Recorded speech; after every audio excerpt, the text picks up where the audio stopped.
நம்ம சென்னை சில்க்ஸின் ஆடி blast சேவிங்ஸும் blast கலெக்ஷனும் blast. 4 ஆண்டுகள் எந்தவிதமான கடனும் வாங்காமல் நாம் சிறப்பான ஆட்சியை நடத்தினோம் என எடப்பாடி பழனிசாமி தெரிவித்துள்ளதை நாம் அண்மை செய்தியாக பார்த்துக் கொண்டிருக்கின்றோம்.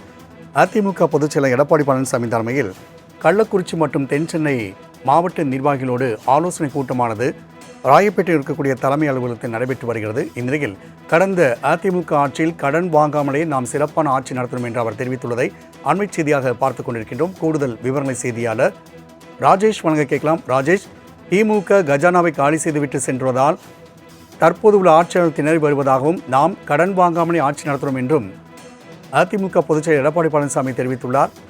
கூடுதல் விவரங்களை பதிவிடலாம்.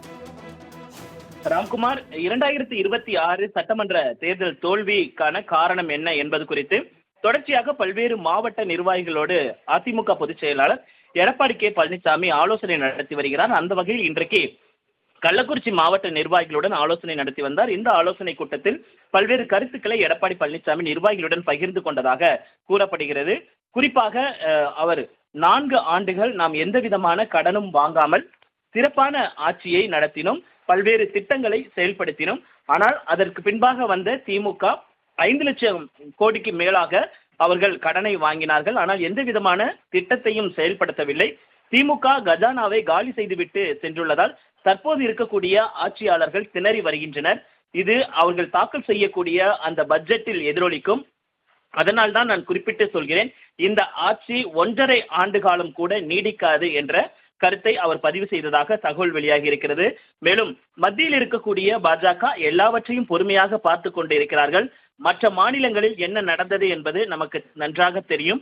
அதனால் தான் கூறுகிறேன், உள்ளாட்சி தேர்தலில் நீங்கள் அனைவரும் கவனமாக செயல்பட வேண்டும். உள்ளாட்சி தேர்தலில் வெற்றி பெற வேண்டும். உள்ளாட்சி தேர்தலுக்கு பிறகாக நம்முடைய ஆட்சிதான் வருவது உறுதி என்று அவர் தெரிவித்ததாக தகவல் வெளியாகி இருக்கிறது. குறிப்பாக எடப்பாடி பழனிசாமியை பொறுத்தவரைக்குமே பல்வேறு கருத்துக்களை அவர் தெரிவித்திருந்தாலும் இந்த ஆலோசனை கூட்டத்தில் பேசிய நிர்வாகி ஒருவர் நியமனத்தில் தலித் மக்களுக்கான அந்த முக்கியத்துவம் அளிக்கப்படவில்லை என்ற குற்றச்சாட்டை முன்வைத்திருந்திருக்கிறார். அப்பொழுது எடப்பாடி பழனிசாமி குறிப்பிட்டு தலைமை நிலைய செயலாளர் உட்பட மாநில நிர்வாகிகள் பலர் தலித் நிர்வாகிகளாக நியமிக்கப்பட்டிருக்கிறார்கள், அதனால் பொறுப்பு அளிக்கவில்லை என்று பொத்தாம் பொதுவாக பேச வேண்டாம் என்று அவர் குறிப்பிட்டதாக தகவல் வெளியாகி இருக்கிறது. ராம்குமார், தகவலுக்கு நன்றி ராஜேஷ். நம்ம சென்னை சில்க்ஸின் ஆடி பிளாஸ்ட் சேவிங்ஸும் பிளாஸ்ட் கலெக்ஷனும் பிளாஸ்ட்.